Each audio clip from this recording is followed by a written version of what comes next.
Welcome to the Assembly Committee on Government Affairs, the happiest committee in the Nevada State Legislature. Will the Secretary please call the roll? Assemblyman Carter. Present. Assemblyman DeLong. Present. Assemblyman De Silva. Here.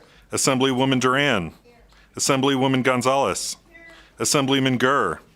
Assemblyman Hibbets. Assemblyman Koenig. Assemblyman MacArthur. Assemblyman Wynn. Assemblywoman Taylor. Assemblywoman Thomas. Chair Torres.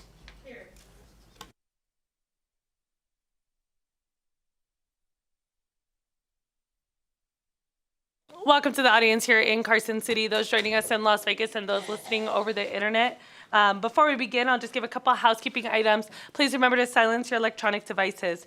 If you wish to testify, please sign in at the table by the door and provide a business card to the committee secretary. For those joining online, please be sure to mute your microphone when you are not speaking to minimize any background noise. When testifying, please turn on the microphone and clearly state your name and affiliation, if any, for the record. Then turn the microphone off each time you are done speaking. Handouts should have already been provided to the committee staff. We expect courtesy and respect in our interactions during the meeting, even if we do not agree with another person's position. Committee members will be using their laptops to view handouts and other documents. Please do not view this as a sign of disrespect or inattention.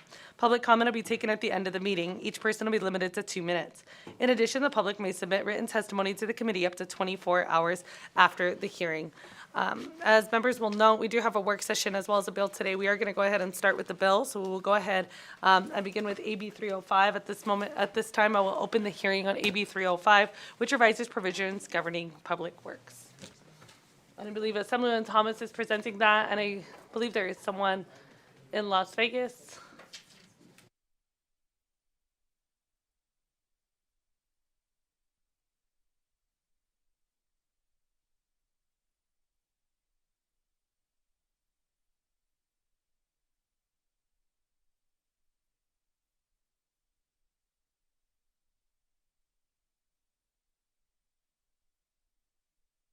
And I believe we have Ms. Pacheco in Las Vegas as well. So whenever you all are ready, Assemblyman Thomas or Assemblyman Considine, please begin.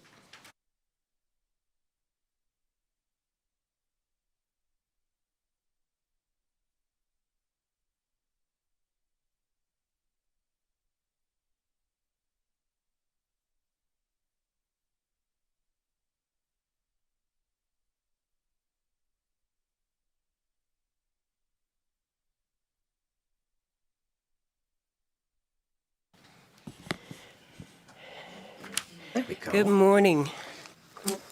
Morning. Thank you, Madam Chair. We're all set, so we're ready to go. Wait a minute, need the glasses.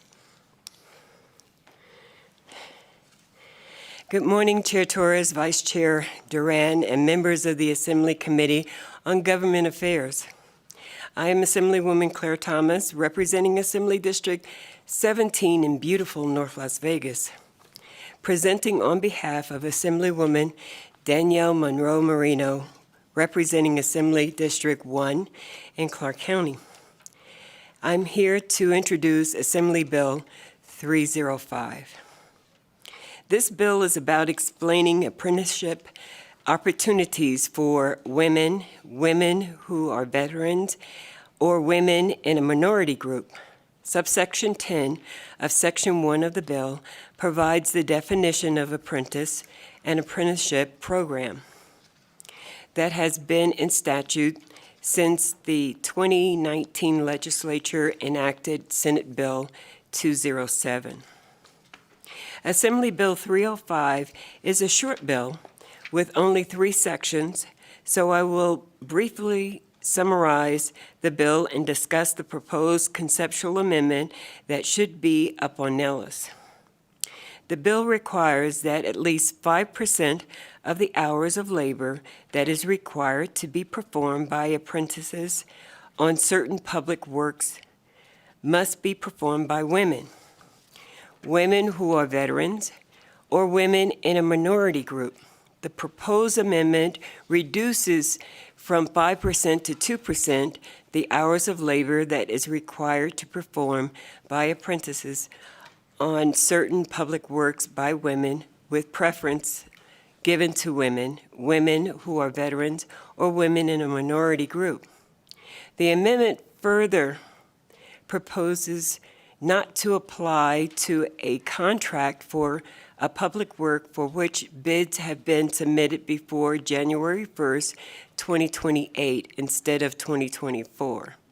This amendment was created to broaden the pool of women that can qualify for this opportunity in hopes that one day we will reach that 5%. Minority group is defined as a racial or ethnic minority group or a group of persons who identify as lesbian, gay, bisexual, transgender, queer, intersex, or any other non-heterosexual or non-cisgender orientation or gender identity or expression. The measure provides that such requirements do not apply to a contract for a public work for which bids have been submitted before January 1st, 2024. There is a fiscal impact. While this is a policy committee, I would like to acknowledge that fiscal notes are online for AB 305, and there were 4 from the City of Las Vegas, Carson City, Lyon County, and Clark County School District that provided a dollar amount for the anticipated fiscal impact. I look forward to continuing the conversation with these agencies on how we can work together to bring more women into the space. My co-presenter at this time, I would like to introduce Assemblywoman Venetia Considine. She will explain the conceptual amendment and how we came up with the 2%. Thank you, Chair. Thank you to the committee for hearing this bill, and thank you, Assemblywoman Thomas, for allowing me to co-present with you. Before I talk about that, I just want to mention, I know this is a policy committee, but I believe the fiscal impacts that are in there are all zero, if you haven't checked on those before. This bill, the discussions on this bill started in the interim, and there have been discussions since then on this bill. We started this bill, as you can see with the first draft of the bill, at higher numbers, at least 5% of the hours and at least 2% of the labor to be women, women veterans, or women in a minority group. After several conversations, we realized that there is some hesitation, there is some difficulty. Right now, there are not very many women in construction, which is both an issue why this number is low and also a reason why this bill is necessary. These are good paying jobs, and everyone should have a shot at getting a job that provides a life with dignity, especially when we are dealing with housing crisis and the cost of housing going up and all of these other issues compounding. We want to give a playing field for everyone to take part and get a shot at a good job. To do this, we need to build a pipeline, and we need to start somewhere. So that's why, after many discussions, the amendment points out that we have gone from 5% to at least 2% of the hours of labor that are required to be performed by apprentices must be performed by women, women who are veterans, or women in a minority group. Also in section 1.2, the same reasoning is why we changed it from 5% to 1% of the hours of labor that are required to be performed by women who are veterans and women in minority group. I've heard that it's hard to find women to be interested in these jobs, to take these jobs, to stay in these jobs. But being a woman in many industries that are male-dominated, there's always the first woman, there's a second woman, there's the fifth woman, there's a 10th woman, or women veterans or women in minority groups. And once you have women that this is where they really want to be and they start building it, and then they're not the only one in there, that number expands. And that's the basis for this. This is where we start. If we can get women to dream about being in these jobs, to really enjoy them, what we need to do is open the door for them to experience them, and then it can go from there.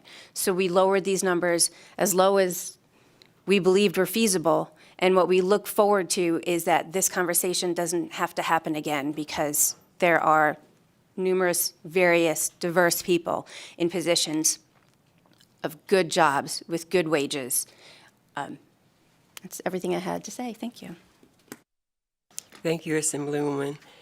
And with your permission, Chair Torres, I would like to have testimony from Evelyn Pacheco, who's the owner and president of Nevada Women in Trades, who would like to address this committee. Yes, please, go ahead. Morning, and thank you, Chair and Committee.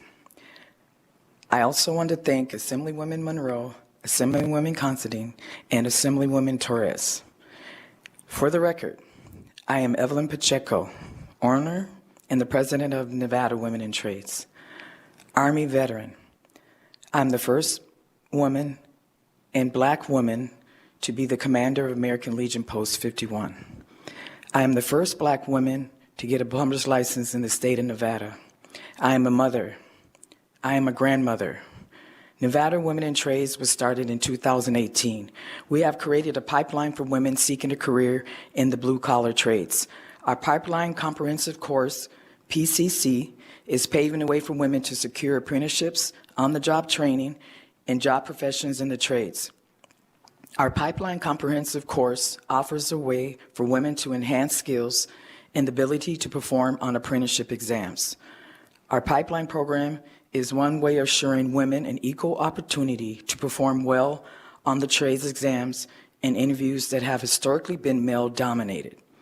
We have helped women get into the trades, apply for the trades, podcasts, interviews, career resource fairs, but the humbling part happens when you think, why am I doing this? And you get a letter or a phone call from a lady in prison or jail. Thank you for what you're doing for them on the outside.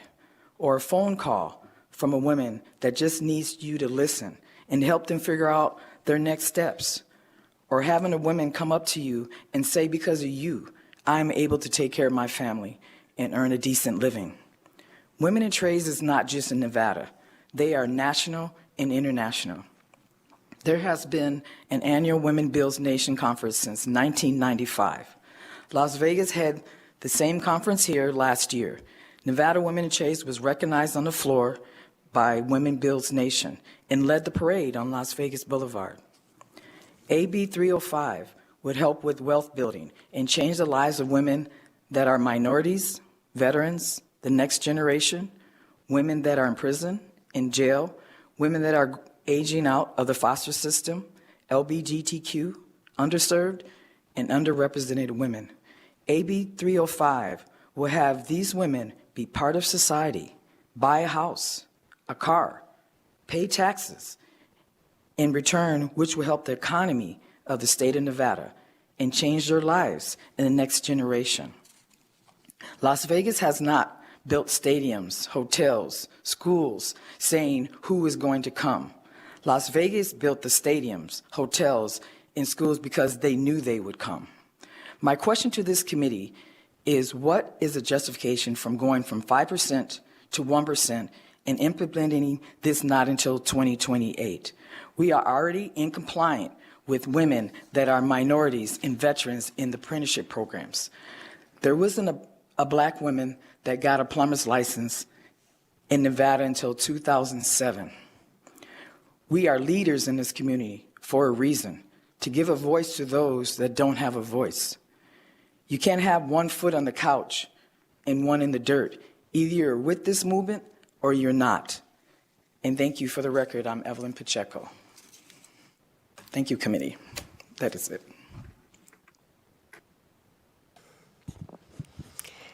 Thank you, Ms. Pacheco. And just for the record, as a retired United States Air Force veteran, when I first started my career in the military, I was in maintenance, which served for about 2.5 years in the plumbing department. And I know how to turn a wrench.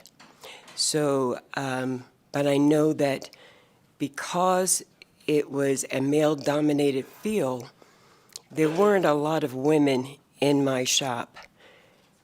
And as time progressed, before I left Little Rock, Arkansas to obtain my career in air traffic, there were a number of women in that shop. So when we say that it will take time, sometimes that means a lot. We know that this is a male-dominated field, and there are women that would like to be in this field, but it takes time. So we will come back and ask for the 5% at a different date, but for right now, we're asking for that 2% because we know it takes time. So with that, we're open to questions. Thank you.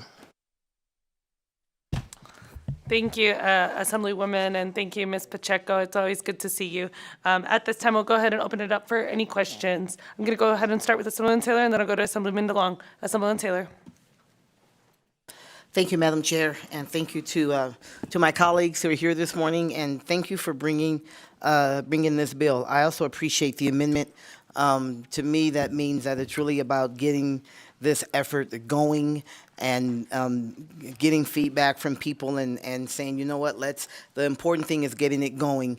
And if it means starting off a little bit more slowly, because it may take, that just means listening. And that's one of the things I'm learning when it comes down to bills. It's just you're getting some other input. It's like, you know what, that makes sense. So I appreciate you both doing that. And so this is my question. Can you talk a little bit about whether we see in other states along the lines of supporting women in particular in this trade and having some goals around that? Do you have any information around that? Right now, I'd like to call a friend. Okay, phone a All right. friend. Friend? I don't know anything about other states. Okay, well, we could say that. Well, some friend you are. If you don't have that, what friend is that? Come on, Mr. Esposito, come on. Greg Esposito, representing the Nevada State Pipe Trades. What I can say to that is my sister, Evelyn Pacheco, is correct. The women in trades movement in the building trades has been around for quite a while, and the Building Trades National has been taking great steps to work on recruiting and including women and minority women, veteran women. They have the Veterans in Piping program. My organization has, we have Veterans in Piping. They have helmets to hard hats. A lot of steps have been taken on a national level, so that would include other states. Okay, I appreciate that. And Thank you. and we can go to Ms. Pacheco if she's willing to answer that question. Evelyn Pacheco for the record. Yes, Mr. Esposito is right. There's Trades Women Task Force, been around forever. There's Women in Trades in Ohio, which started in 1979. There's Women in Trades in Chicago, Washington, Oregon, Colorado, which started in 1981. We have Alaska Women in Trades. We have Missouri Women in Trades. We have Texas Women in Trades. We have West Virginia, Minnesota, up in New York, Philly. So this is not new. There's also women in trades in Canada and in England. So this is not new. This has been going on. This is just new to Nevada. Mm-hmm. And again, as I said earlier, Nevada has started new things all the time. And I see no reason why Nevada can't step in here with their feet like they do with everything else and make sure the community is taken care of by the women get into the trades to help take care of their family. I appreciate that for all of you. Thank you very much. Thank you, Chair. Thank you. Assemblyman DeLong. Thank you, Chair. As the father of 4 daughters, I think this is a really laudable goal. My concern is what happens if a contractor can't meet that percentage? Are they then disqualified from the contracts? Thank you for the question. Through the chair to Assemblyman DeLong. It's one of the reasons why we extended the date to start this, is so that the women who are in all of these different trades and groups coming through a pipeline, that there are years to find women to do this, that are in the pipeline now, that are looking for these jobs. Happy to talk about an amendment to resolve that. If by 2028, there's still hard to find a woman who's available to do this, we can definitely talk about, we're open to talking about additional amendments. Okay, thank you. Assemblyman Carter. Thank you for presenting this important bill. I'm a proud member of the IBEW, which has for quite a while had a very large participation in both the women and the minority community. In fact, I remember in 1981 working with the first woman, Geneva, who went through our apprenticeship in IBEW Local 357, and also one of the first women to win our International's Life-Saving Award for saving a fellow electrician's life on the job site. So I'm very proud that my locals like that. My question was, and I think it may be clarified in the amendment, are we focusing on women or specific women in additional minority categories? Does that make sense? Thank you, and Assemblywoman Claire Thomas for the record. Chair, may I go directly to, thank you, to Assemblyman Carter.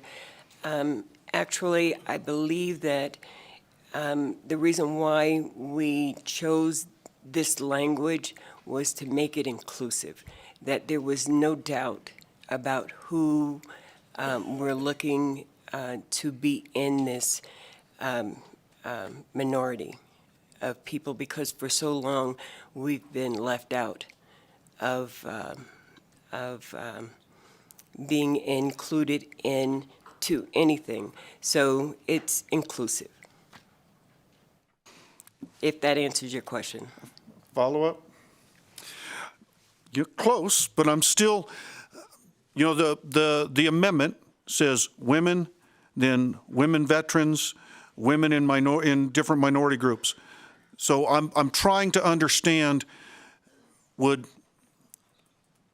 all know that women are their own minority group, especially in the trades. So would any woman, okay, I hope I didn't just stick my foot in my mouth there, but would any woman satisfy what the intent of what we're trying to do with this bill? Thank you for the question, Venetia Considine, for the record. Thank you, Assemblyman Carter. The original draft of this bill, or the original idea of this bill, was focused on women veterans and women in minorities. And in talking with folks, the same response is always, I don't know how we can find them. We're not going to be able to meet these numbers. So then we put in some commas. Women in, women veterans, women in minorities. To quote you, any woman interested in this, to give them the shot to train in a well-paying, skilled, long-term pension job, so that they can have a great foundation for their future and their family's future. And at this time, I'm going to go ahead and go to legal. Asher Killian. Thank you, Madam Chair. Asher Killian, Committee Counsel. So our understanding of the amendment is, since women will be added as a group that can qualify, and all of the existing groups in the bill are just subsets of women, the way that this would be drafted would be to simply delete all words other than women, since women would be the group that all of these other groups fall into.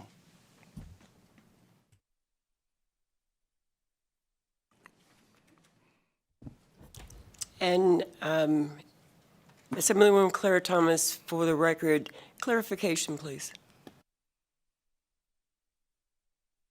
Thank you, Madam Chair. Asher Killian, Committee Counsel. And so this is just based on the amendment that was submitted. The way that it reads is women or women in a minority group, or women who are veterans. And since women in a minority group and women who are veterans are also women, all of those categories are subsets of women. So the only category that remains would be women. Venetia Constein, for the record, I appreciate that clarification. I believe we drafted the way that it was because of the clarification that the initial goal was women veterans. But as you mentioned, as we opened it up, it does include all, and that amendment can be fixed if necessary.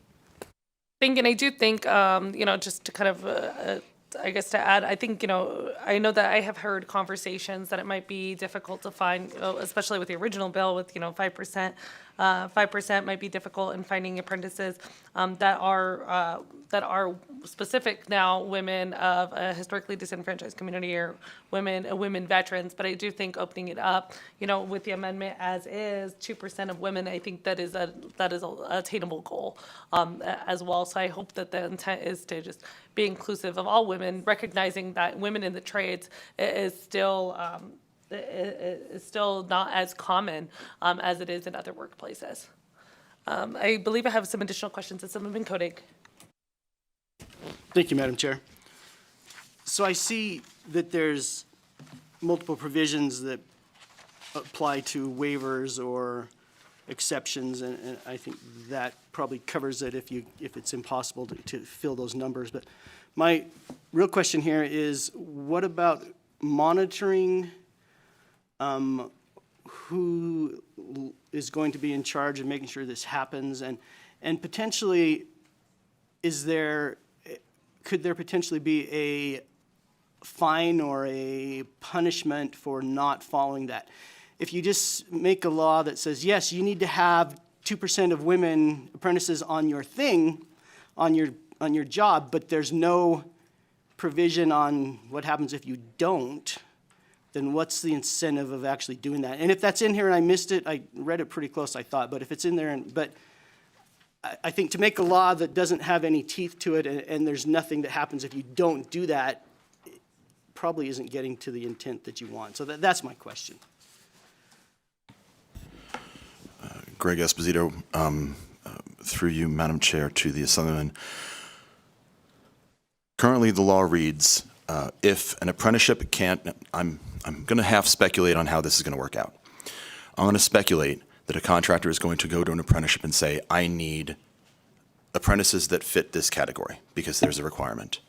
And if the apprentice, like right now, if the apprenticeship cannot provide the requested apprentice to a contractor, they receive a waiver. That is the standard right now. And then the waiver goes through the process. The enforcing body would be the public body that let the work out. So the city of Las Vegas, the city of Reno, they would be the cops in the equation.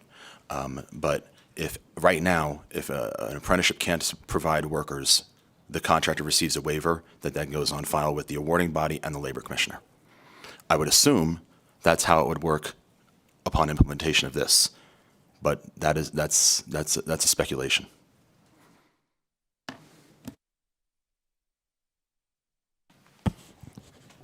And Chair, if we can have legal's opinion. Legal is looking into it. We'll get back to you, Assemblyman Koenig. Any additional questions or follow-ups? Okay, I have Assemblyman De Silva, then Assemblyman Hibbets. Go ahead. Thank you, Madam Chair. I just have a very quick point of clarification. So do we have any numbers or data on the amounts of women veterans who are actually employed at some of these public works projects or sites, if we have a general number? Thank you.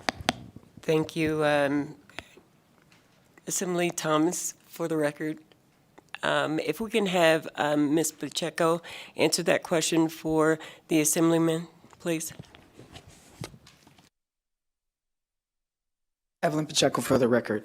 I have sitting in front of me the Nevada State Apprenticeship Director's Report from November 29th, 22, and it goes by gender.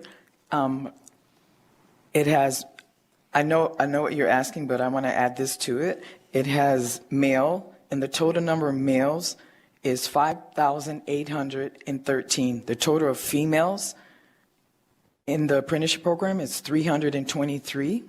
and it does not talk about the race of the women.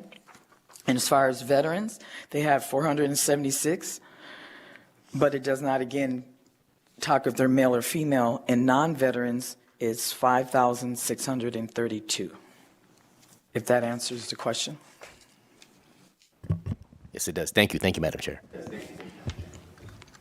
Thank you. And I think, the hope would be too that, a lot of these apprenticeship programs would increase their reach out to women, right? Because my understanding from speaking with labor organizations is that while some trades are doing a phenomenal job making sure that they are recruiting diverse candidates, other trades are doing a less great job, right? And we see that with their retention and recruitment of candidates of color as well as specifically women. I'm going to go back to legal. They have the answer for Assemblyman Koenig's question.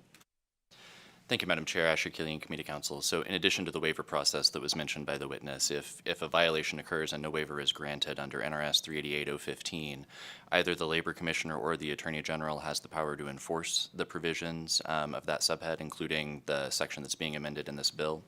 And the penalty for a violation is administrative penalty of not more than $5,000 for each violation enforced by the Labor Commissioner or the Attorney General.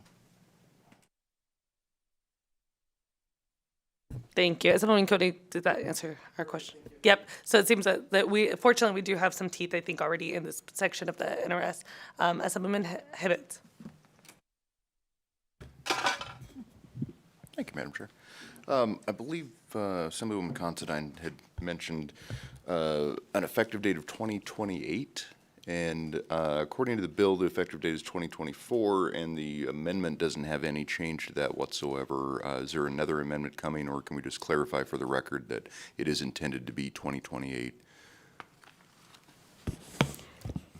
Assemblywoman Claire Thomas for the record, and yes, there is an additional amendment coming forth with that clarification of the date of January 1st, 2028, instead of January 1st, 2024.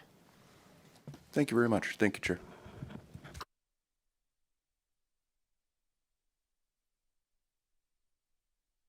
Assemblyman Taylor.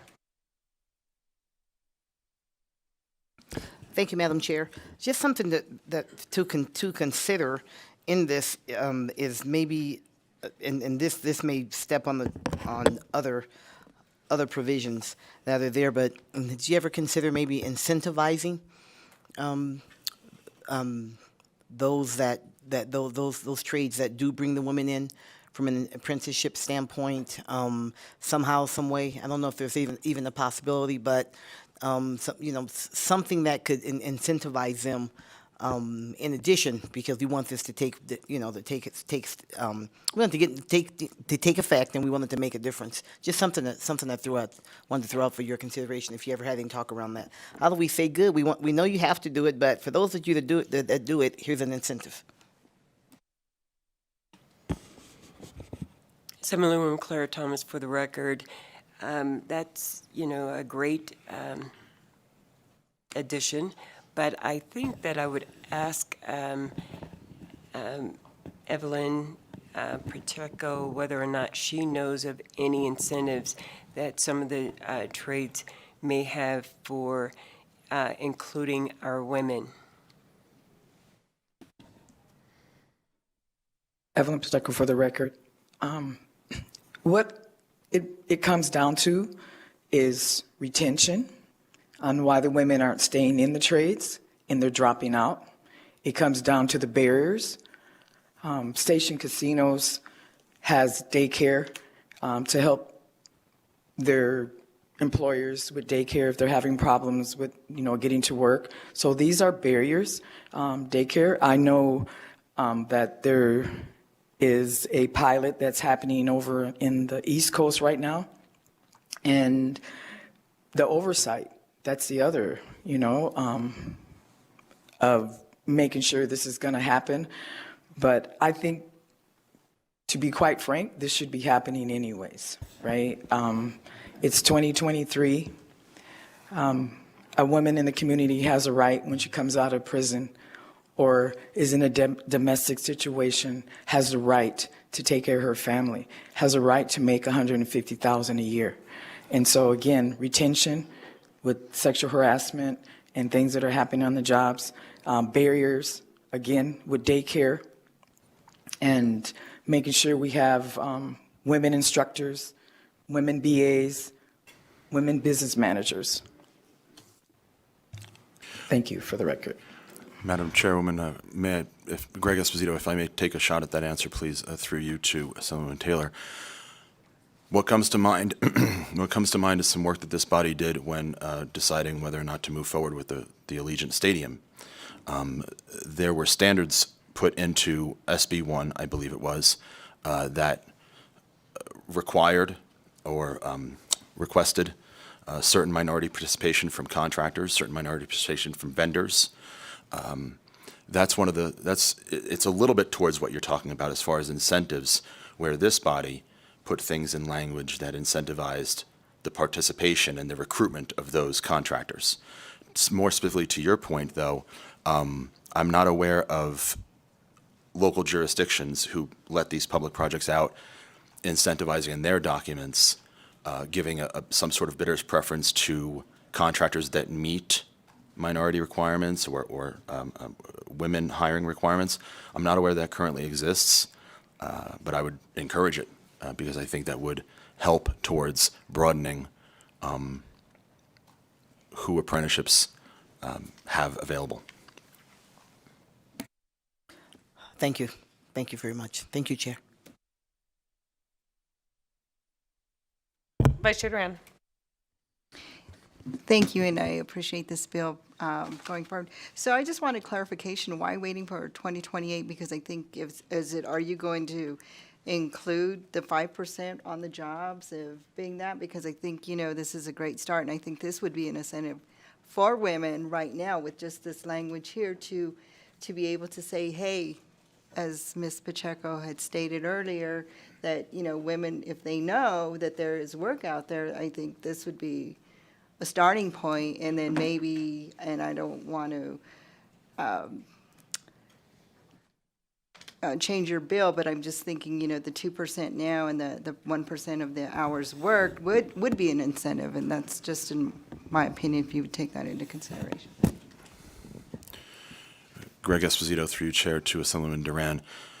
Yeah, let me just say this. I can point to a few dozen women in my organization that can outwork me any day. I can point to over 1,000 men in my organization that can outwork me any day. So that sort of ratio has to get fixed, and it's not going to get fixed quickly. There's no way that my apprenticeship is going to be able to comply with this by 24. We just can't take in that many apprentices. We can't do that much outreach that quickly. So I appreciate what you're saying. I think an extended timeline on this behooves the intent of the bill. Assemblyman DeLong. Thank you, Chair. Based on the numbers that Ms. Pacheco put forward, sounds like they're about 5% of the apprentices are women, 300 or so. I don't remember the exact number, which sounds like a pretty good number. However, in Reno, at the end of 2022, there were only 5 women in the apprentice program. And currently, as of February, I think there are only 2.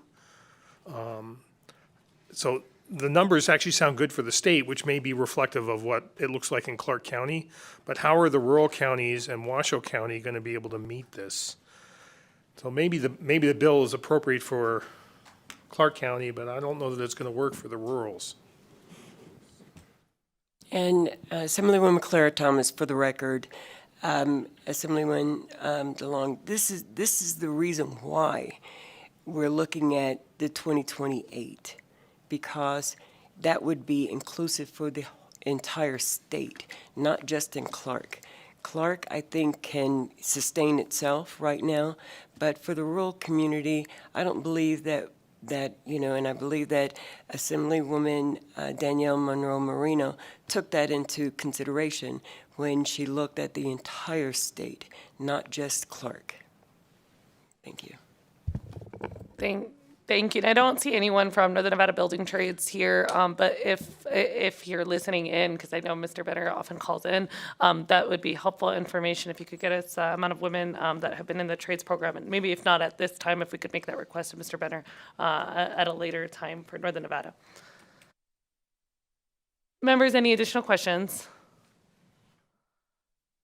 Seeing none, we will go ahead and move on to those wishing to testify in support of AB 305.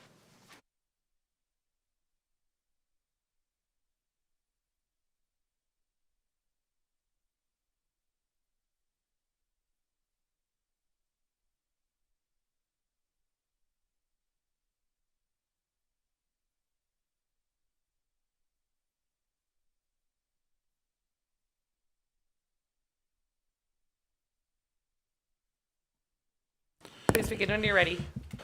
Madam Chairwoman, members of the committee, once again, Greg Esposito representing the Nevada State Pipe Trades. We've always been in favor of the economic and social opportunities that apprenticeships offer.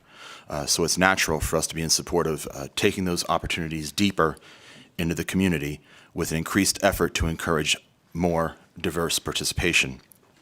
I applaud the efforts that my sister Evelyn Pacheco has made in this regard. Her organization, I've seen firsthand how her organization has created social and economic opportunities for women who most certainly needed it. And so she does very good work, so I applaud her for that. We look forward to working with the bill's sponsors and advocates on its continued execution, because it's going to take the sustained effort of community leaders, such as the elected officials of this body, to raise awareness of the pre-apprenticeship and apprenticeship opportunities that are available. As it's been said a few times so far, the problem isn't that there aren't opportunities available for the demographic this bill advocates for. It's that people who fit the criteria aren't applying for or remaining in our programs. We already work to participate in every community event and career fair that we are invited to. So in order to meet the metrics this bill requires, we will need to be welcomed deeper into the networks of leaders such as yourselves. Unions are also working on some of the things that Sister Pacheco mentioned, such as daycare or childcare during apprenticeship times, and transportation issues that sometimes negatively affect women and minorities more than others. So we are in support of the goals that AB 305 hopes to achieve, and are eager to better understand how it's going to be implemented, and eager to work with those who wish to see this implemented. Thank you for your time.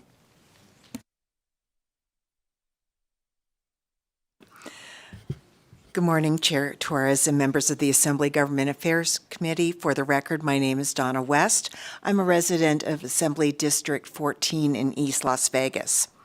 I grew up as the daughter of a union master machinist, and so I learned how to fix things. But I never imagined following my dad in his career path, because his was men only. Growing up, I knew I couldn't be president, I couldn't be an astronaut, and I couldn't work in construction. Today, women know that a career in construction is a possibility. We need to recruit them, and we need to provide them training. We must give them a path to pursue their desired careers and make a good living. Please support AB 305.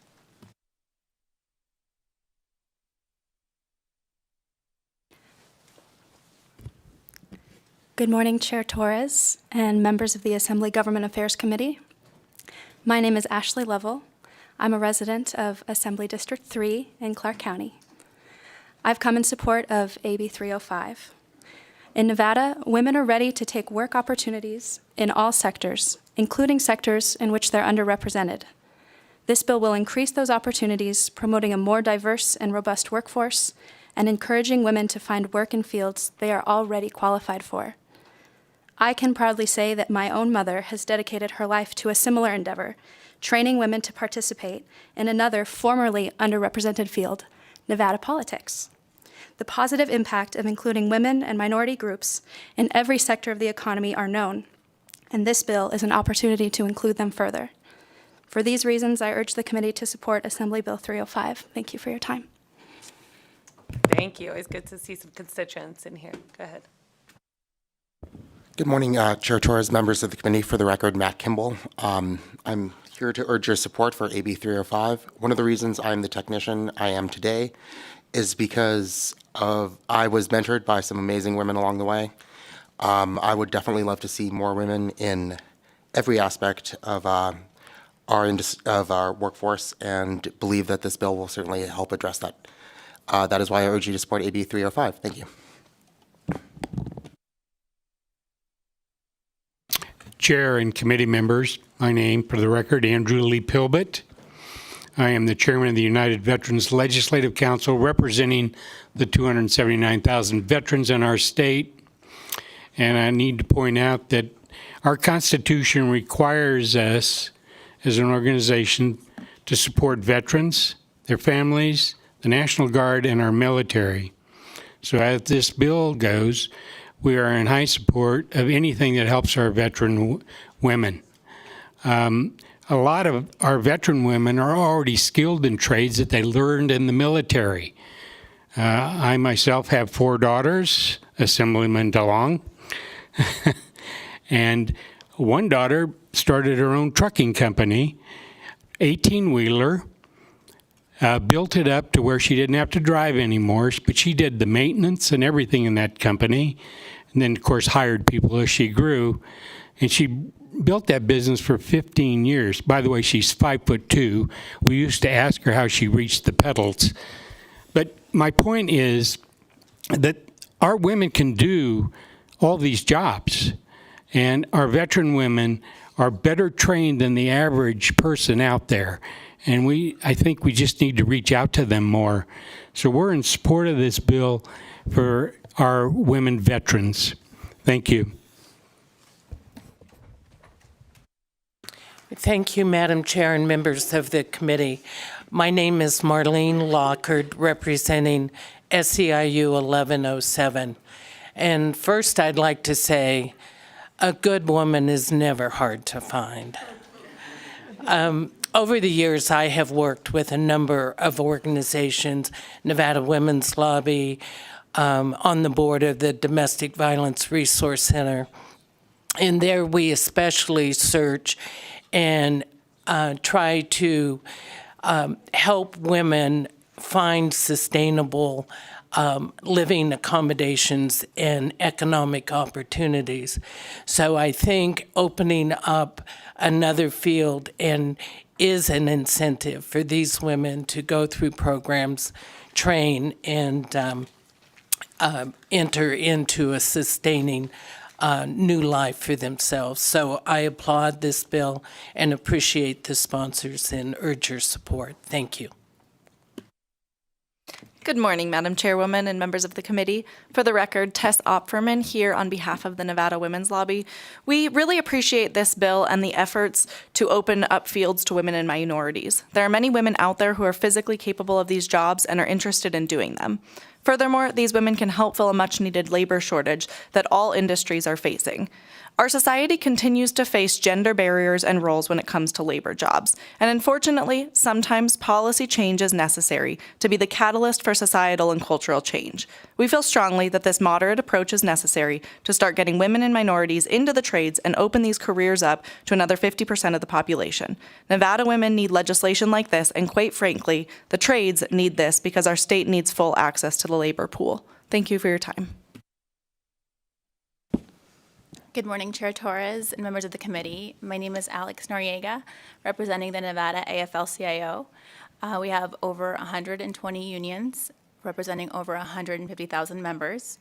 We are in full support of AB 305 and urge the committee to pass.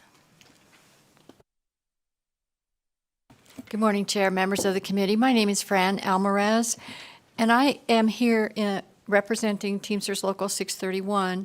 It is one of their contracts is in the construction industry. In the early 70s, I was a third grade school teacher. I wasn't making any money. So I am also 5'2", as the other gentleman spoke. I became a truck driver so that I could make money. As we all know, teachers make nothing. In the 70s, they made even less. I worked as a truck driver for 30 years. I worked as an over-the-road hauler.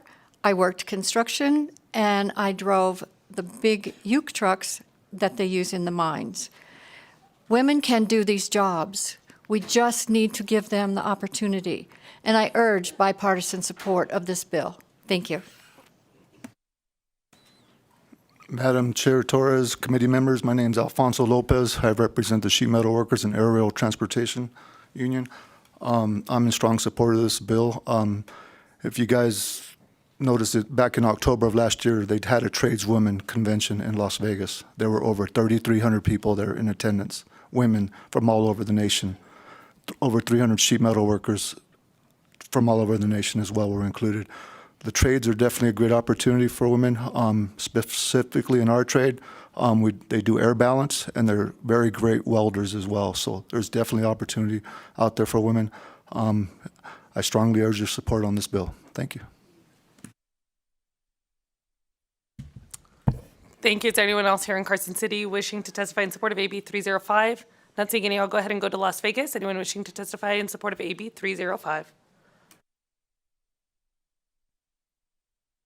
Good morning, Madam Chair and members of the committee. My name is Cesar Marquez. I serve as the chair of the Nevada Forward Party, and I'm here today to express my support for Assembly Bill 305.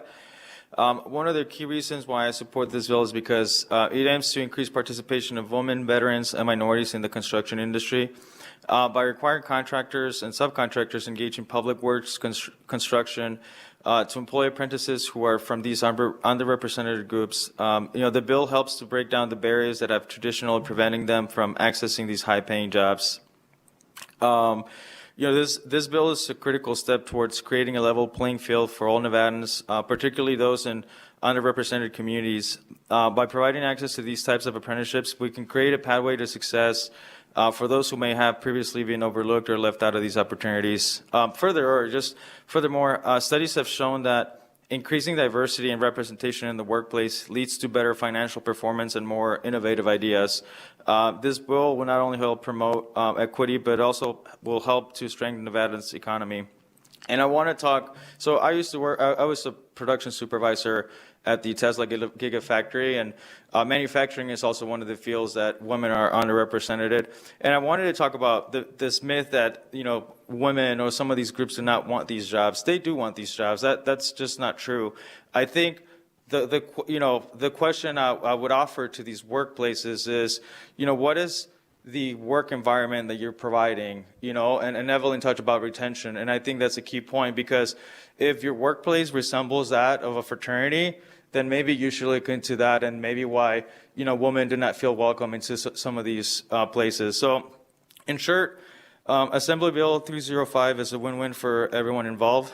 It promotes equity and wealth building for underrepresented communities, while also helping to strengthen the economy of Nevada. So, I urge you to support, Bill 305. Thank you. Thank you. Next in Las Vegas. I don't see anyone else wishing to testify in support in Las Vegas. Is there anyone else in Las Vegas?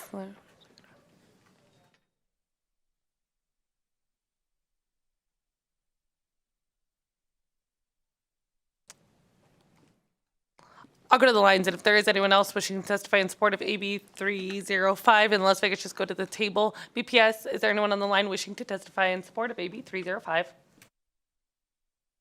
Callers, if you would like to testify in support of AB 305, please press star 9 now to take your place in the queue.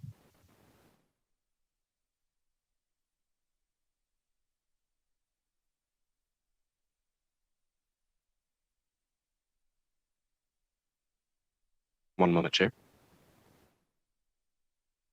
Good morning, Chairwoman Torres and the members of the committee. For the record, my name is Robert Sumlin, Robert Sumlin, and I'm with the International Association of Machinists and Aerospace Workers, Local Lodge SC 711, Las Vegas, Nevada.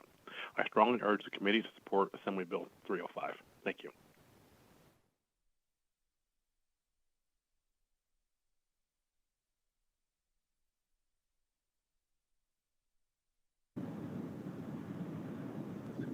Thank you, Chair Torres. This is Dr. Shelley Cruz Crawford. For the record, I want to share my support of this bill. As a school principal and a board of regents, I have built my life on providing college and career opportunities. I am also a Nevada National Guard member. There was a time where my students have never seen a female in a military uniform. When I walked into my building in my uniform, it was the first year that my first grade female students said that they could be in the military.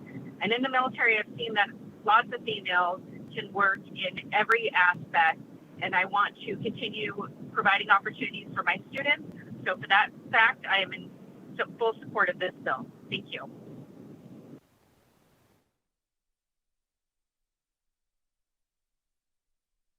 Hello. Hello. For the record, my name is Mark Ellis, CWA Communication Workers of America, Local 9413 President, and we are in full support of this bill. Thank you.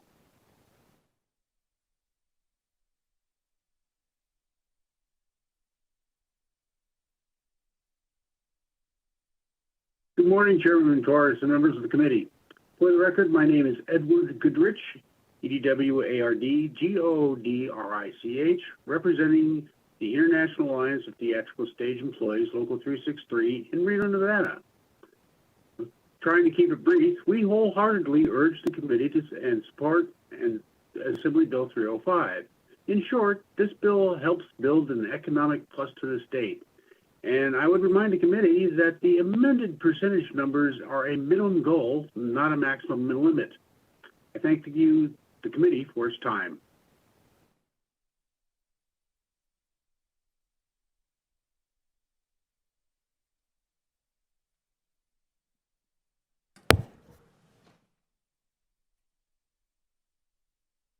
One moment, Chair. Thank you.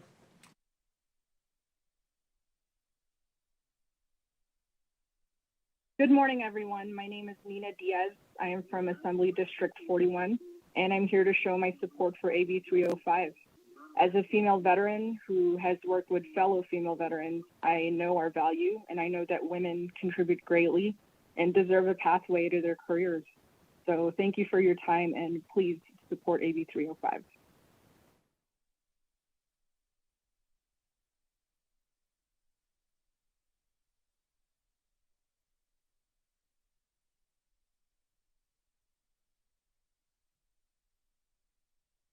Good morning. My name is Rene Cantu. I am the Executive Director for Jobs for Nevada Graduates, and I'm here to testify in support of AB 305, which would ensure new opportunities in public works projects for women who are veterans or members of minority groups, including LGBTQ people. At J4NG, we graduate 700 to 800 students each year, many of whom seek non-traditional career pathways, meaning pathways other than traditional college or university enrollment. Apprenticeships are critical for our graduates who J4NG continues to support and guide for 12 to 24 months after graduation because they provide access to sustainable, successful, high-paying careers in industries that encompass public works projects. Sadly, many recent high school graduates have difficulty either seeking or finding employment because of youth and lack of experience. This is especially true for historically underserved people, including persons who are low-income minority and or women who do not traditionally enter many trades fields. At J4NG, our work with registered apprenticeships, especially with Tesla Manufacturing Development Program, shows the power of this career pathway. So far, we have sent 127 students into the Tesla apprenticeship, half of whom are women. To see young people who have faced many challenges find a well-paying career path with added training, good pay, benefits, we see the lives of these young people transformed, breaking the intergenerational cycle of poverty and replacing it with a new cycle of opportunity and prosperity through apprenticeships, education, and training. We have seen many young apprentices, including many young women, forge new careers, find career advancement in historically male-dominated fields of advanced manufacturing, and purchase homes, cars, and build successful lives. I can tell you AB 305 will directly benefit many of the over 20,000 students J4NG has served since the governor and legislature created and supported our vital program, especially those underrepresented in the trades. Thank you for the opportunity to testify.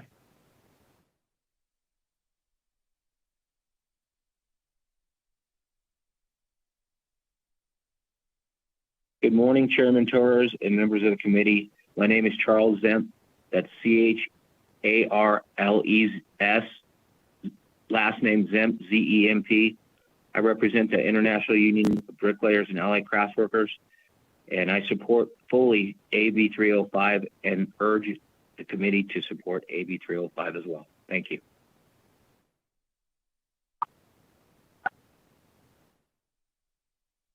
Good morning, Chairwoman Torres and members of the committee. For the record, my name is Liz Sorensen. That's spelled L-I-Z, last name S-O-R-E-N-S-O-N. I am the president of the Nevada State AFL-CIO, and I'm here today in a strong support of AB 305. I, too, am a mother of 2 daughters and a grandmother of 3 granddaughters, and I obviously support anything that's going to give women opportunities to have good, livable wage jobs.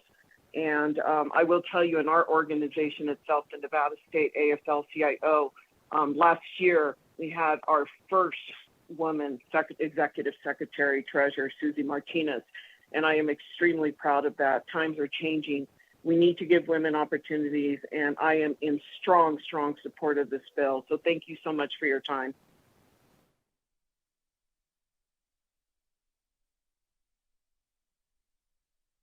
Callers, if you would like to testify in support of AB 305, please press star 9 to take your place in the queue.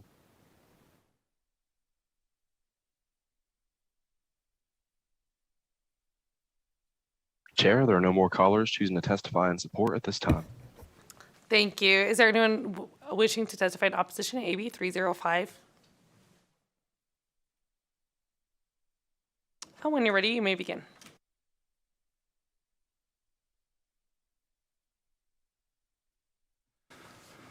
Thank you, Madam Chair. For the record, my name is Mac Bivey. I am the President and CEO of the Associated Builders and Contractors. This is a tough one. I met with the bill's sponsor, and by the committee rules as I understand them, we're opposed to the bill as written, so I'm up here in opposition. But I got to tell you, there's a lot of support that I agree with. ABC runs electrical, plumbing, sheet metal, carpentry, low voltage, operator engineer apprenticeship programs. We have, because they are both state recognized and state and federally recognized, we have Equal Employment Opportunity Commission requirements. So as do the union programs. They're all parallel. They all have similar curriculum. And they're out there, we're all out there trying to recruit. It is tough. It is tough getting females into the trades. We would love to have more. We would love to work with Ms. Pacheco. We would like to do everything we can, because the reality is there's just not enough people. There are not enough people in the trades. And you heard an individual testify about Tesla and how many females they have. Well, in Reno, that's the same labor pool as construction. So we're all fighting over the same people. In Southern Nevada, it's similar. We're all fighting over the same people. Apprenticeship and access to opportunity, I should say access to opportunity, there is no better access to opportunity than apprenticeship in construction, if you have the aptitude for it. It is not an easy it's not an easy job, but if you are good at it and you have an aptitude for it, it is an amazing career path that can change lives. I have to agree with Greg Esposito, which doesn't happen very often. But, you know, what he said about apprenticeship and recruitment and outreach and getting out there, to me, that is the #1 issue that we have here. The ability not to grab these kids out of school, the ability not to take these individuals out of other programs and show them the pathway. So unfortunately,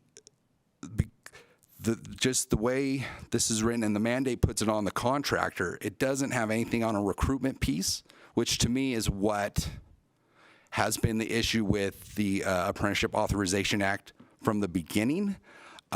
We are opposed as written. Thank you. Thank you, Madam Chair, members of the committee. Alexis Motorex with the Nevada Chapter Associated General Contractors, and I agree with Mr. Bivey. This is not an easy one to oppose. But we are here opposed to AB 305, not because we're opposed to more diversity in the trades and not because we don't think women belong in the industry, but simply because women don't exist in the apprenticeship programs in order to be dispatched to the contractors in order for them to meet this requirement. Contractors get who they get from the union halls. They have no control over whether it's a woman, a veteran, a minority, etc. Further, if they are a signatory to a collective bargaining agreement, they are specifically prohibited from hiring outside of the halls. Our issue isn't with hiring women. Like I said, we'd love to bring them into the trades and have been trying to broaden our workforce for years. AGC has had a Women in Construction Committee for 7 years and have struggled to recruit and entice women to apply for careers in construction. But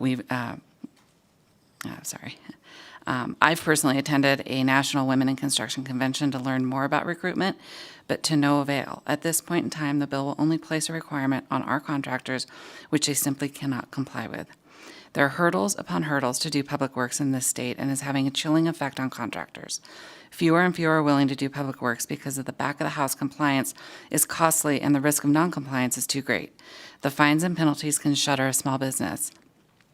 This tends to hit DBEs and smaller local businesses disproportionately. Instead of making this a requirement for contractors to meet, maybe the requirement should be for the apprenticeship programs in Nevada to beef up their recruitment to get women in their programs so they are available to be dispatched to contractors. And I can only speak for my members, but I know they would be thrilled to hire them if made available. Anecdotally, about a year ago, a young woman reached out to AGC to find how to get involved in the construction industry. Our CEO took her to lunch with one of our members. He's not signatory to CBA, so he was able to hire her the next day. She's still working for him and developing her craft. We will hire them if they are made available and want the job. Thank you.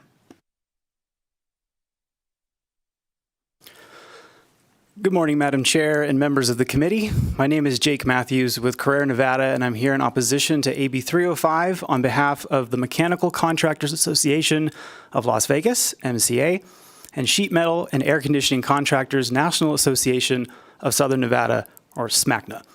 MCA and SMACNA are the two management sides for two different apprenticeship programs in Southern Nevada. We do not have control over the applicant pool each year and have concerns with being able to meet these standards. We will continue to work with the bill sponsor to see if we can find common ground. Thank you.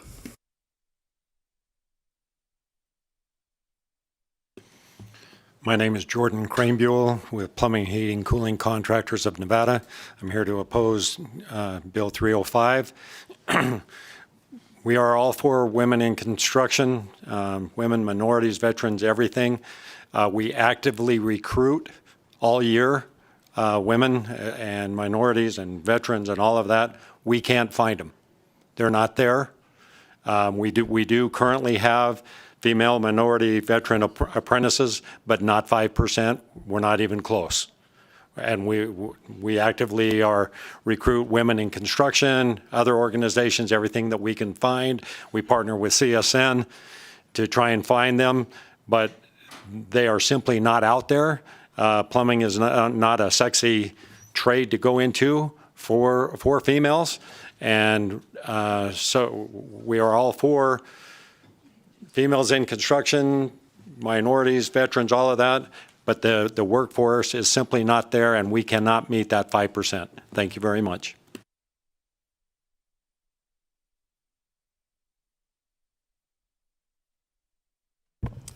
Thank you. Is there anyone in Las Vegas wishing to testify in opposition to AB 305? Not seeing any, I will go ahead and go to the phones. BPS, is there anyone on the line wishing to testify in opposition to AB 305? Callers, if you would like to testify in opposition to AB 305, please press star 9 to take your place in the queue.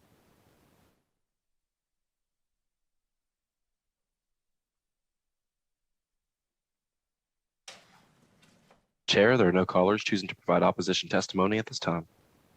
Thank you. At this time, I'll invite anyone wishing to testify neutral to AB 305. I don't see any in Carson City, nor in, looks like we have one in Las Vegas, possibly. Please, whenever you're ready.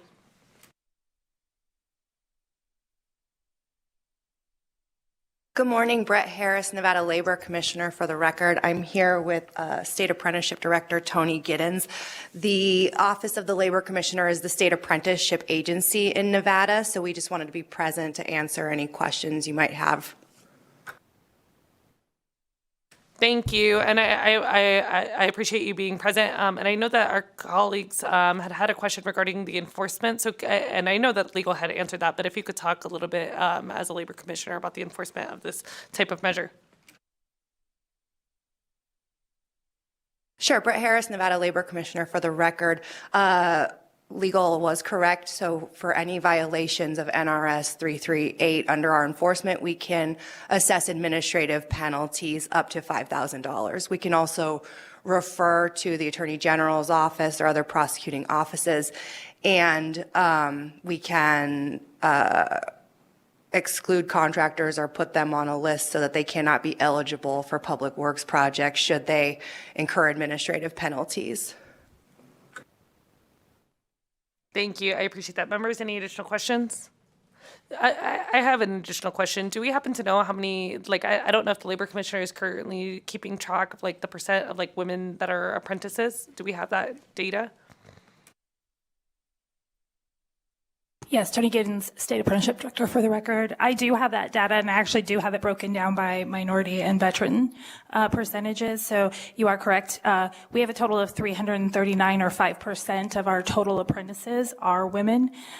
We have 2% that are Hispanic or Latino, 1% American Indian or Native American, 8% Asian. We have 42% that are Black, 17% that are Native Hawaiian or Pacific Islander, and 43% that have listed multiracial.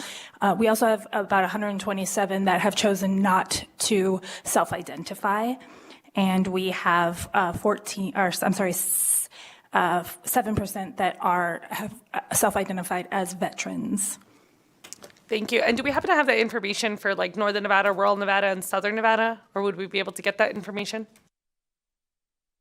I will be able to get that broken down for you and get that out to you. Thank you. And a quick follow-up to that, would we be able to get that data by trade so we can see like which trades are doing the best? I'm not sure if that data exists though. Yeah, actually it does. It will take me just probably another day or so to be able to break it out that far, but I can break it out by trade as well. Thank you. I think that's really helpful. I see a lot of heads shaking. It would be great for us to take a look at that data and kind of see where those gaps and where those deficits are. And then which trades are also doing great jobs, making sure that we're recruiting women candidates. Members, any additional questions? Doesn't appear so. Thank you. Thank you. BPS, is there anyone else on the line wishing to testify neutral to AB 305? Callers, if you would like to testify neutral for AB 305, please press star 9 now to take your place in the queue.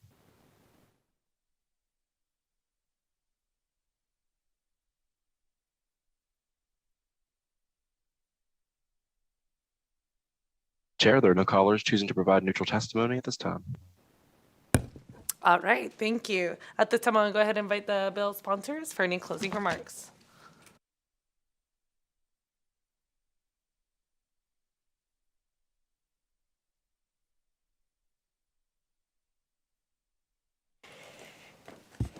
Thank you, Madam Chair. And Assemblywoman Clara Thomas, for the record. Just was speaking with the primary bill sponsor, Assemblywoman Danielle Monroe Marino, in answer to Assemblywoman Duran. We will be amending the time frame, which is Section 3 of the bill, to indicate January 1st, 2026.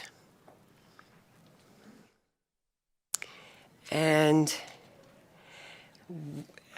we will also continue working with those that are in opposition to come to a happy medium, because it's important for this bill to go forward, to recognize that we have many women that would like to be in the trades, but for whatever reason are blocked whether or not in their own mind or in, some instances, in employers that tell us women that we can't do the job.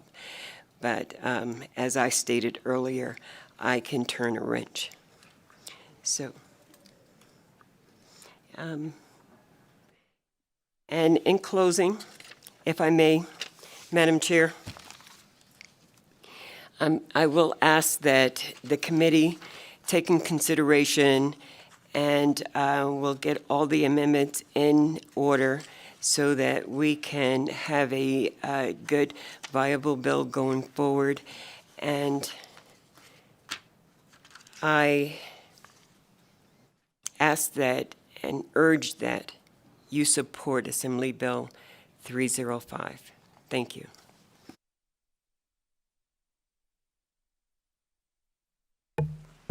Thank you. At this time, we'll go ahead and close the hearing on AB 305. I'm going to give us a 1-minute recess.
Okay.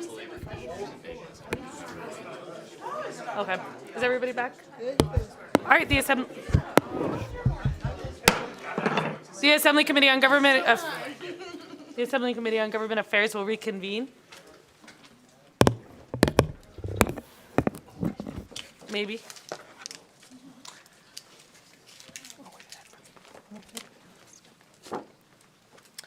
Today we will conduct a work session and take action on measures the committee has heard in previous meetings. It is not customary for the committee to take testimony or otherwise rehear the bills during the work session.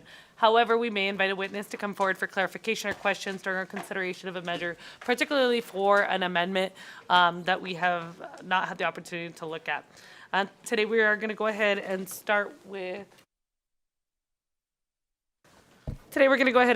AB 224.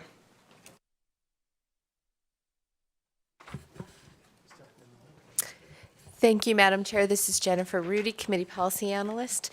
As LCB staff, I neither advocate for or oppose legislation. I'm just here to walk you through the work session document.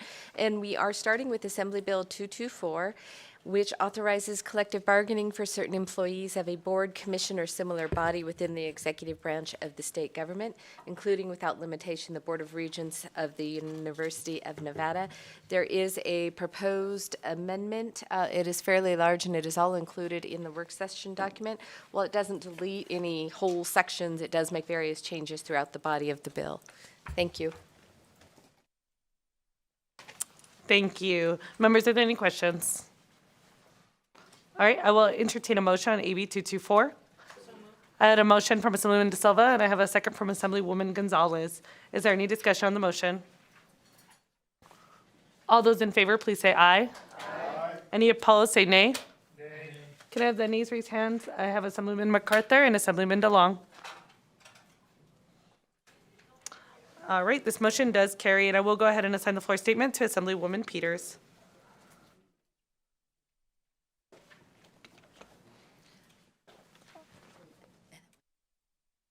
Yeah, and that was to the motion, just for clarification, the motion was to amend and do pass. Is that correct? Yes, thank you. All right, and then we'll go ahead and resume order. So we'll go back to AB 52.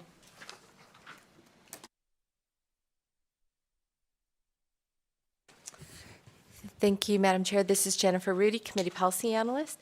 Assembly Bill 52 makes various changes to the open meeting law, including clarifying that a meeting does not occur for purposes of the open meeting law if the members of a public body, regardless of the presence of an actual or collective quorum of those members, do not deliberate or act on a matter over which the public body has supervision, control, jurisdiction, or advisory power. Unless otherwise provided by specific statute, non-voting members are not counted for purposes of determining a quorum of that public body. And if a vacancy occurs in the voting membership of a public body, the necessary quorum and number of votes necessary to act on a matter is reduced, as though the voting membership does not include the vacancy. The bill changes the notice requirements for a meeting to consider administrative action against a person and provides that a quorum reduction provision in the Nevada Ethics in Government Law applies to all public bodies in the state. The bill makes conforming changes to include remote technology systems as one of the means by which public bodies conduct meetings. The bill exempts committees of private citizens created by city councils or the state Secretary of State to draft the background for ballot questions from the open meeting law. And finally, it provides that library foundations, parent-teacher associations, and certain university foundations are not public bodies unless they otherwise meet a certain definition of a public body. And there are no amendments on this measure. Members, any questions? At this time, I'll entertain a motion on AB 52. Thank you. I got the motion from Assemblyman Nguyen. Do I have a second? Second. And I have a second from Assemblyman Taylor. All in favor, please say aye. Aye. Any opposed? Nay. Can I raise your hand if you're nay? I have Assemblyman MacArthur, Assemblyman Hibbets, Assemblyman Gurr, and Assemblyman DeLong. Thank you. And I will go ahead and assign the floor statement to Assemblyman Nguyen. Thanks, Chair.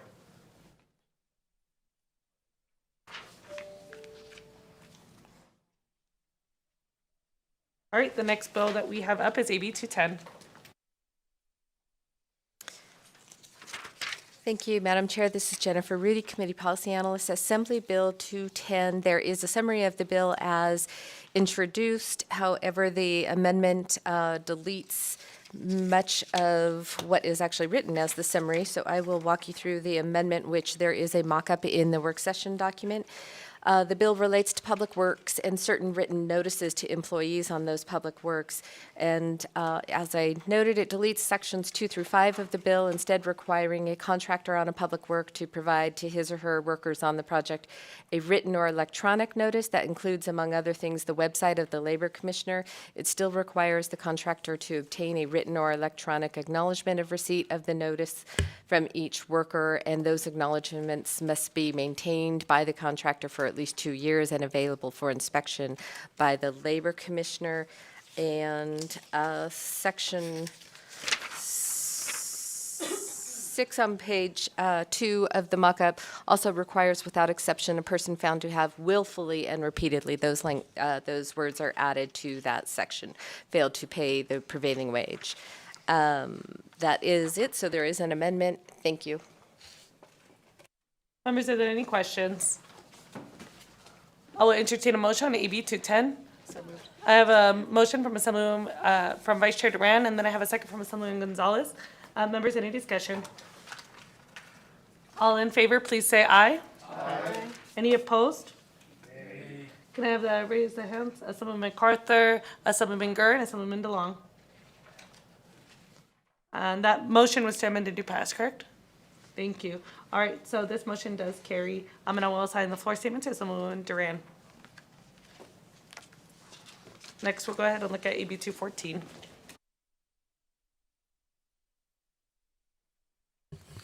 Thank you, Chair Torres. This is Jennifer Rudy, Committee Policy Analyst, Assembly Bill 214 was heard on March 23rd, 2023. As introduced, it authorizes a regional transportation commission to use an electronic surveillance system to provide and maintain security and operations, and establish a fine for a passenger who refuses to comply with a regional or statewide health and safety standard or mandate. The bill further requires the regional transportation commission to adopt certain policies and procedures governing the maintenance of records made or recorded by an electronic surveillance system, provides that any record made or recorded by an electronic surveillance system is a public record, and provides that certain provisions do not supersede the provisions of a collective bargaining agreement. And then it continues regarding the establishment or authority for an advisory committee. However, there is an amendment. It is also included in the work session document, and on the amendment, the bill sponsor deletes most of Section 1 related to a turnkey procurement process for a high-capacity transit project, amends Section 2 related to certain audio or video recordings, and amends Sections 3 and 4 to include different provisions for those certain advisory committees based on the population of the county, and amends Section 6 to include a definition of a turnkey procurement. Thank you. Remember, any questions or any questions on the amendment too? I don't see any questions. At this time, we'll entertain a motion to amend and do pass. I have a motion from Assemblywoman Gonzalez and a second from Vice Chair Duran. All in favor? Is there any discussion? All in favor, please say aye. Aye. Any opposed, say nay. Nay. Can I just count the nays? Assemblyman MacArthur, Assemblyman Koenig, Assemblyman Hibbets. And Assemblyman DeLong and Assemblyman Gurr. Thank you. They put their hands down too fast. Almost got missed. All right, and I will assign the floor statement to Assemblywoman Anderson.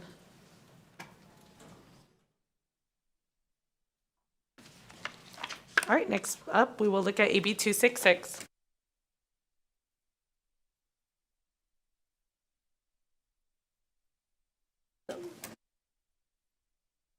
I apologize. We're going to 235. Thank you. Thank you, Chair Torres. This is Jennifer Rudy again, Committee Policy Analyst, Assembly Bill 235 requires the payment of prevailing wages to workers who perform custom fabrication on a public work or for certain performance contracts of local governments or state agencies. And the amendment, which is included, was provided by the bill sponsor. It removes 7 of the 11 building systems that were included in the bill as noted on the amendment. Thank you.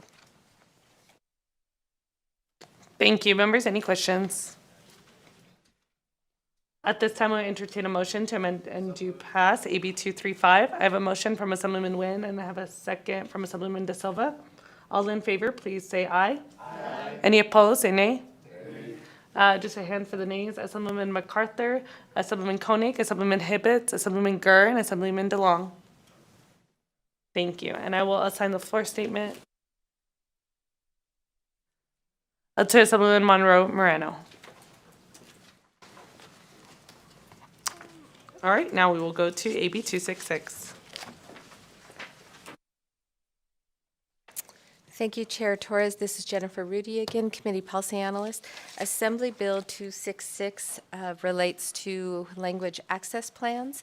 It requires each Board of County Commissioners and governing body of a city to designate one or more employees of the county or city as applicable to be responsible for developing and biennially revising a language access plan for the county or city as applicable that meets certain requirements, and on or before January 1st of each even-numbered year, submit the language access plan to the Director of the Legislative Council Bureau for transmittal to the Joint Interim Standing Committee on Government Affairs. Such a language access plan must be developed in coordination and collaboration with the Office for New Americans created in the Office of the Governor. However, the amendment that is provided really walks you through section by section the amendments that are proposed in the bill. And one, I guess I'll just point out two of the things it requires. The provisions in section 2 and 7 relate to counties and cities, and it clarifies that the only public notice required would be those that are mailed out for the County Planning Commission, and include a link to the local government's website where information is available in other languages, and amend to require that the public notice direct non-English speakers to the site where the information is available in the preferred language, and require the local governments to make good faith efforts to find certified translators. And the other provision in section 4, you'll notice there is the addition of a full-time equivalent employee for the Office for New Americans to serve as the language access coordinator. Those are the main points of the amendment. Thank you. Thank you. Members, any questions? All right, at this time, I'll entertain a motion to amend and do pass. I have a motion for the motion to amend and do pass from Assemblyman De Silva, and I have a second from Assemblywoman Thomas. Is there any discussion? All in favor, please say aye. Aye. Any opposed? If you could just raise your hand if you're opposed. I have Assemblyman MacArthur, Assemblyman Gurr, and Assemblyman DeLong. And I will go ahead and sign the floor statement to myself. All right, we'll go ahead and move to AB 299. Thank you, Chair Torres. This is Jennifer Rudy, Committee Policy Analyst. Assembly Bill 299 creates the Nevada Medal of Distinction. As I believe one of the members pointed out in the presentation, it is the Nevada Medal of Distinction, not the Nevada Medal of Honor. Assembly Bill 299 creates the Nevada Medal of Distinction and the Nevada Awards and Honors Board. The board is to be composed of 5 members appointed by the governor, and its duties include, in part, establishing a suitable design for the Nevada Medal of Distinction and the requirements for determining whether a person has made a significant and lasting contribution to the state. The medal must be awarded annually to 2 people, one who is living and one who is deceased, and both having made significant and lasting contributions to the state. On or before January 1st of each year, a selection committee composed of 9 members must be appointed as follows: 3 members appointed by the governor, 2 members appointed by the Senate Majority Leader, 2 members appointed by the Speaker of the Assembly, and 2 members appointed by the Chief Justice of the Supreme Court of Nevada. Each member of the selection committee shall nominate 1 person who is living and 1 person who is deceased for the medal. And the amendment that is attached corrected some of the issues or concerns regarding the bill, and also specifies that individuals currently in elected office are ineligible to receive the Medal of Distinction. Thank you. Thank you. Members, any questions? All right, I will entertain a motion to amend and do pass. I have the motion from Assemblyman DeLong, and I have a second from Assemblywoman Taylor. Is there any discussion? All in favor, please say aye. Aye. Any opposed? Surprise. All right, that motion does carry, and I will go ahead and assign the floor statement to Assemblyman Taylor. All right, lastly, we have AB 366.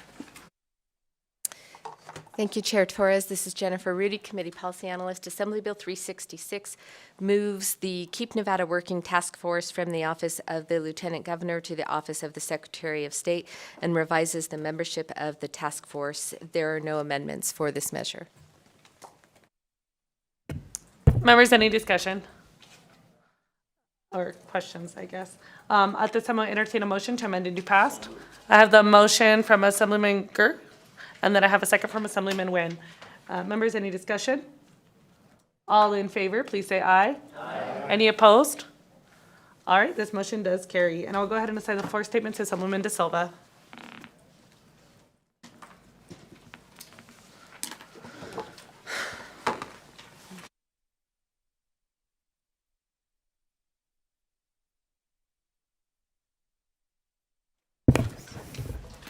What? At this time, we'll go ahead and move on to public comment. Anyone wishing to testify in public comment may approach the dais. All right, go ahead, Mr. Irvin, when you're ready. Kent Irvin for the Nevada Faculty Alliance. Thank you very much for your action on AB 224. We look forward to moving forward through the process. Thank you, Mr. Irvin. Is there anyone in Las Vegas that appears so? When you're ready, you may begin. Doug Unger, D-O-U-G, U-N-G-E-R, Nevada Faculty Alliance. Thank you, Chair Torres, Vice Chair Duran, and members of the committee for your vote to pass AB 224 out of the committee. Thank you to bill sponsors, Assembly members Peters, Watts, Bilberry Axelrod, LaRue Hatch, Senator Nguyen, and all the co-sponsors.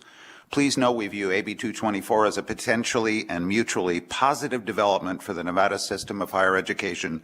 We look forward to continuing to work with NG leadership to resolve any few remaining issues. Thank you.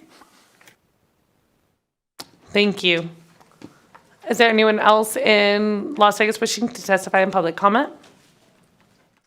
I don't see anyone. BPS, is there anyone on the line wishing to testify in public comment? Callers, if you would like to provide public comment, please press star 9 now to take your place in the queue.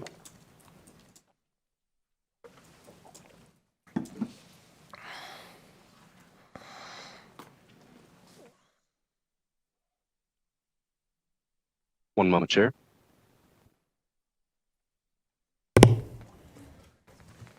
Anne Marie Grant, A-N-N-E-M-A-R-I-E-G-R-A-N-T. My brother Thomas Purdy was murdered by Reno Police and Washoe County Sheriff's Office during a mental health crisis. SB 362 is being heard Friday, 4/7/23 in Senate Judiciary. Section 1 of the bill requires a peace officer to ensure that medical aid is rendered to a person who indicates that he or she cannot breathe by an emergency medical attendant, physician, PA, or registered nurse as soon as practicable. This bill, as currently proposed, would indeed have saved my brother's life. My brother begged and pleaded for decency from the deputies and officers. He told them multiple times he could not breathe. He told them he had a collapsed lung previously. I appreciate the intent of SB 362 to preserve the safe human life, but would also like to see the word indicate clarified. Indicates how? Just verbally, with physical motions, with obvious signs like my brother, labored breathing, lips turning blue, and saying he couldn't breathe. I have reached out to the sponsors of the bill, and so has Lenore Dooley, the director of the Medical Civil Rights Act Initiative, in hopes of discussing the bill. We have had no success with getting a response back. I may not live here, but since the state of Nevada deprived my brother of his right to life, liberty, and the pursuit of happiness, I consider myself a vested stakeholder in what happens in this state.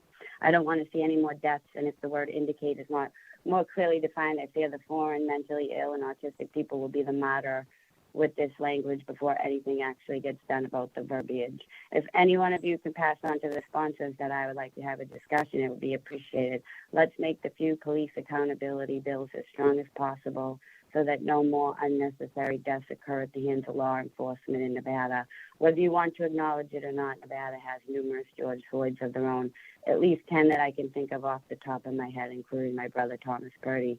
Also, please do not support AB 286 or SB 245, which equates to qualified immunity for police officers. Thank you. Thank you, and I would encourage you to vocalize that in the appropriate committees as well. Is there anyone else on the line, BPS? Callers, if you're just now joining us, please press star 9 to take your place in the queue for public comment.